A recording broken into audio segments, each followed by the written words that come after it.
Okay, so talked about the SSI timetable. This is a definition for that. Publication with instructions on train, engine, equipment movement also contains other essential information. So basically, you take your train, it gives you the max speed for that train, and it throws caveats in it too. If you're more than, say, 100 tons per operative brake or something like that, basically how heavy your train is, then it might slow you down to 55 miles an hour. Okay, so it gives you all kind of parameters for your max speed. Now the SSI has max speeds in it too. But if there's a conflicting information, which one do you think you need to go off of? Timetable. Exactly. Why? Because your timetable covers the specific track you're working on. Okay? So it always takes precedence over the SSI when it comes to speeds or restrictions on the track. Other essential information, how long the sidings are. Where are they at? Trackside warning detectors. What kind of detector is out there? Where is it at? All kinds of information you're going to find out that the timetable gives you. It tells you everything you need to know about your territory, hands down. Everything. What you should be doing when you first hire out at your railroad, I would hope that the managers would tell you this. You know, if you start making trips, you're going to start making your trips as a student with another conductor that already works there. And that's a good thing. You don't want to be thrown to the wolves the very first day, right?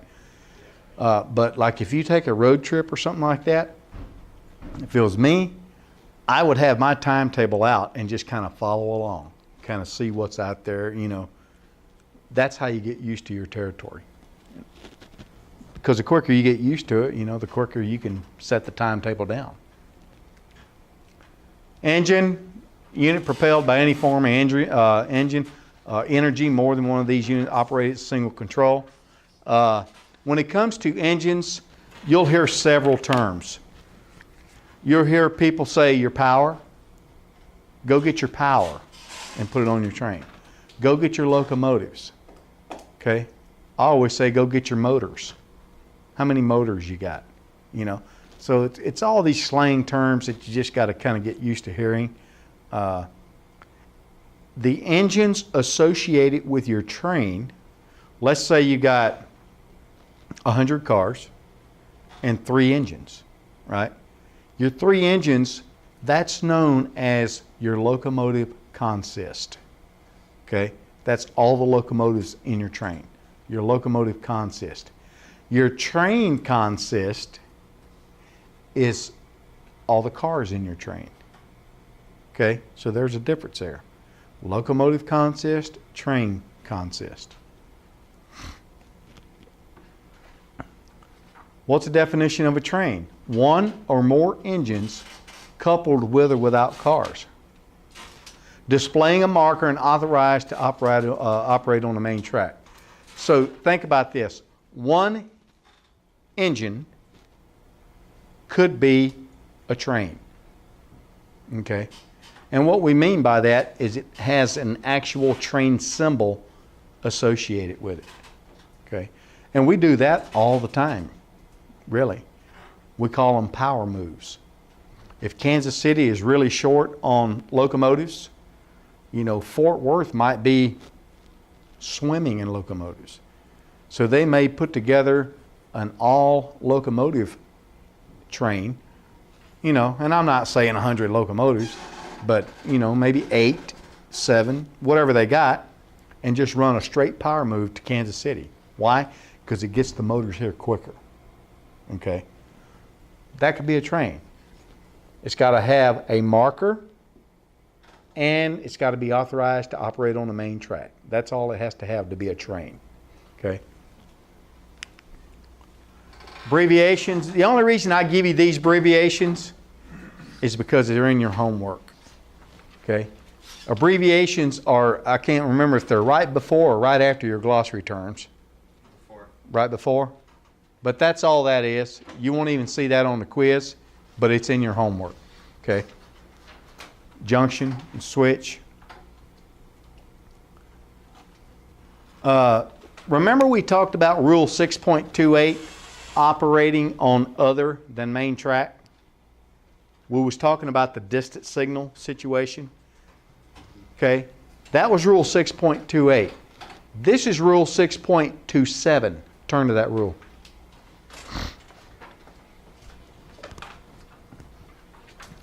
Let me know when you're there.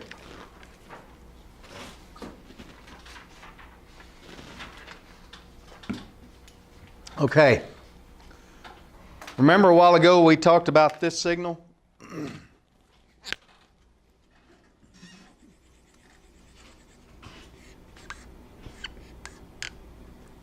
It's got a number plate, and you had this signal with no number plate. What kind of signal is this? Absolute, right? It's a signal without a number plate or identified by what? A marker, okay? Big difference in this signal and this signal, right? This is a stop signal. This is a restricting signal. What does that mean? That means I don't have to stop. And the indication for this signal is this. Proceed at restricted speed. Okay? So there's a reason why I can go by this at restricted speed. Because if I move at restricted speed, we're going to find out I'm going to be prepared for anything. Okay? That's why it's considered safe for us to do that. So let's go through it. First of all, restricted speed only applies to main track movement. I cannot be in a yard and be moving at restricted speed. It doesn't exist. There's no such thing.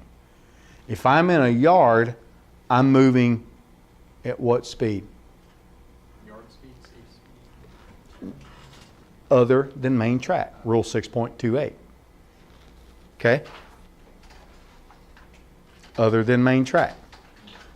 And you're going to notice the difference of them are real close in definition. All right, so this only applies to main track. When required to move at restricted speed, movement must be made at a speed that allows stopping within half the range of vision. That's a key item right there. Allows me to stop within half the range of vision. So if all I can see is 1.5 miles up to that curve, I have to be able to stop my train within 3/4 mile. You see what I'm saying? If all I can see is 500 meters ahead of me because of fog or something like that, I have to be prepared to stop my train in 250 meters. It's a very, very safe rule if you apply it correctly. Okay. Half the range of vision. What are we looking for? We have an acronym that helps us here. Terms D. Train, engine, railroad car, men or equipment fouling the track. You know what fouling the track means? It means they're in a position to where if something went by them, they could get hit. They don't have to be touching the track to foul the track because the engines in cars overhang. You see what I'm saying? So fouling the track is placing a piece of equipment or your body in a position where it could get struck by rolling equipment. Okay? So we're looking for people doing that when we're at restricted speed. You see that a lot of times where abandoned cars, some drunk in the middle of the night, he's like, oh, this looks like a good road to turn down, and it's on some messed up road by the railroad track, and he gets stuck and he just leaves his car, and lo and behold, his car is sticking out far enough to where you could hit it with a train. You know, stuff like that could happen. Stop signal. That doesn't just mean a red signal. That could be a hand signal, stop. Okay. That could be a red flag, stop. That could be a fusee. You know what I'm saying when I say fusee? You ever seen a road flare on the highway? Cops or somebody will wreck, they pull out these flares. That's what a fusee is. We call them fusees. They're flares. That can be, could be considered a stop signal. A derail or a switch lined improperly. When you're moving at restricted speed, remember, you come up to this red light right here in ABS territory. It could be red because of what? Another train's there. Or it could be red because of what? Broken track. Broken rail. Or it could be red because of what else?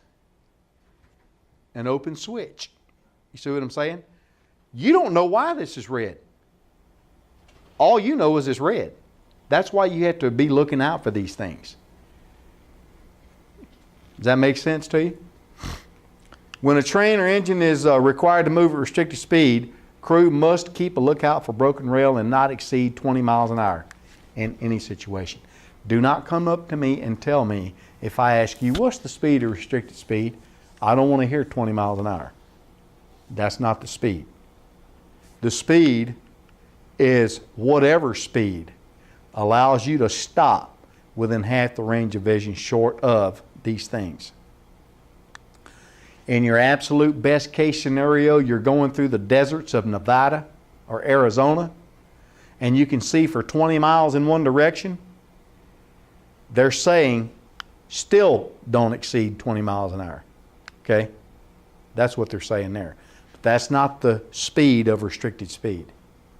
Okay?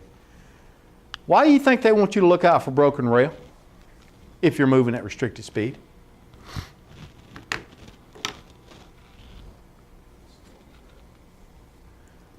9 times out of 10, and these are my statistics, which probably mean nothing, but 9 times out of 10, when you're moving at restricted speed from a red signal,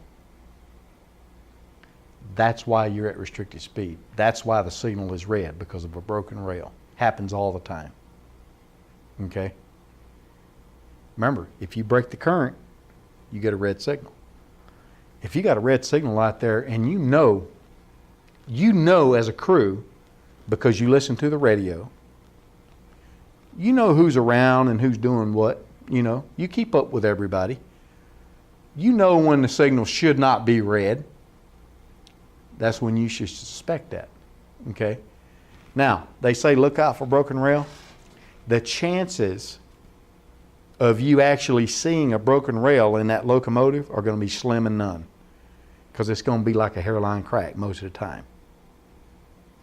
But surprisingly enough, when you roll over it with that 200-ton locomotive, you can most of the time feel it in the seat of your pants. Okay? Now, the big reason why they want you to look for it is to do what, you think? Report on where it's at. Get the report on where it's at, where they can get it fixed so the rest of America don't have to go, at restricted speed. You see what I'm saying? That's the big reason they want you to look for it. When you're at restricted speed, you're going to stay at restricted speed. Okay? You don't just magically, okay, let's go again, right? You're going to comply with the requirements until the leading wheels reach a point, whatever that point is, to where restricted speed is no longer required. So once you start restricted speed, you're there. And you're not relieved of it until the lead wheels reach a point to where restricted speed is no longer required. It's about what's in front of you. You don't want to hit it, right? Now, we got another term we use that people get confused on, new people. It's called a speed restriction. We got restricted speed and a speed restriction. What's a speed restriction have to do with? They put it on you. Yeah, but what part of the railroad does a speed restriction affect? Curves. The rail, right? The rail? Whether it's a temporary restriction or a curve, it don't matter. It's about the rail. Okay? So if I got a speed restriction right there, and I'm going this direction, I slow down for this restriction, right? When can I speed up? After your train clears it? After your entire train clears it. You see what I'm saying? If this is a 20-mile-an-hour speed restriction, you know, and I'm stuck on restricted speed's a head-end restriction. I don't want to run into something, right? So I'm relieved when my lead wheels hit a certain point. On a speed restriction, it's not about what's in front of you, it's about what's on the rail. So you got to get your entire train over that. So it's a rear end restriction. You see what I'm saying? So that's kind of the way you need to differentiate both of those. Okay, speed restriction, restricted speed. How do you know when your rear end's past a certain point? Good question. You see this little item over here? That's called a head end box. Okay, we use that for a couple of things, one of which is to communicate with that end of train device. Okay, this also has on it a counter that counts off in feet. Okay, so here's what your engineer is going to do. He hits this restriction, you're going to see him reach up and start that counter. And all he's going to do is roll off the length of the train. You know your train's 6,300 feet. He's just going to roll off 6,300 feet. Now he knows he's by it. Real simple. Questions, comments, concerns, complaints? All right, this is your first day at NARS. Pretty simple, right? You got homework tonight? Glossary terms? That's all you got for homework. But listen, remember it's a matching test. It's a matching quiz. So you got to actually know the definition. So make sure you do a little more than just write them down. Try to read through them and, you know, remember some of the things we talked about. Make sure you get that done. Here's the way tomorrow is going to work. Tomorrow we got a tour, right? So as soon as we get here, make sure you got all your stuff ready. We'll have a job briefing, 8 o'clock. We're going to have a guy, a BNSF guy go with us to give the tour, because you have to have a BNSF employee to get onto their property, okay? So we'll all have a little job briefing. We'll meet up with the BNSF guy. We're also going to have a guy there filming the tour, okay? Don't pay him no mind. He has nothing to do with you, okay? So make sure you bring all your stuff to do that. Now, just as a preliminary, we'll tell you again tomorrow, rings, can't wear rings out there, okay? I lost a wedding ring one time. Had to buy a new one. But you can't wear rings while you're out there on the property. Watches are fine. The cell phones you can take with you. I would recommend you leave them on the van. That's your call, you know. But if you're out there on the property with them, they have to be off, not on vibrate, okay?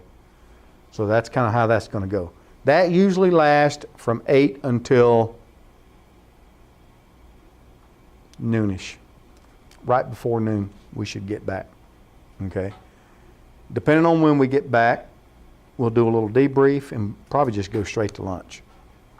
And then come back and review our homework and then take the quiz. So that's kind of how tomorrow's going to go. So basically, this is the way your days are going to go at NARS. This is pretty much what we do. All right, it's kind of show up and let's talk and go home for the day. If you don't have any questions, I'll see you tomorrow. You got a question? Yeah. Will the quiz be over just everything that we? It's going to be everything that we talked about here. Now your homework, I don't think it has every single term in it that we talked about today. All right, so do the homework, but you'll also want to kind of breeze through your notes because there's, I think there's 30, I want to say there's 35, 36 questions on the test. And today, we covered 53. Now, I'm not sure exactly what your homework's got, but it might not have them all. It's got. And for the test, does it just say like say block system and it has a blank so you fill in? Yeah, you're not filling in a blank. It's matching. So you don't have to write it out. Oh, so it's like A, B, C, D. Yeah. Okay. So you're going to have the term here, block, and it'll be maybe, spring switch, whatever. And then over here is going to be all your definitions. And then you'll say block. Okay, that's D. That's the way that works. But here's the thing. You know how sometimes you take a matching test and if you can get like 4 of them, you'll get the 6 of them right because there's only 2 answers left. There's like a lot more answers than there are. So you actually got to know the stuff, okay? So make sure you take the time to try to study it a little bit. Like I said, don't get trapped into that, just get the homework done. All right, you guys did a good job today. You want us to leave our name tags there? You can leave your name tags here.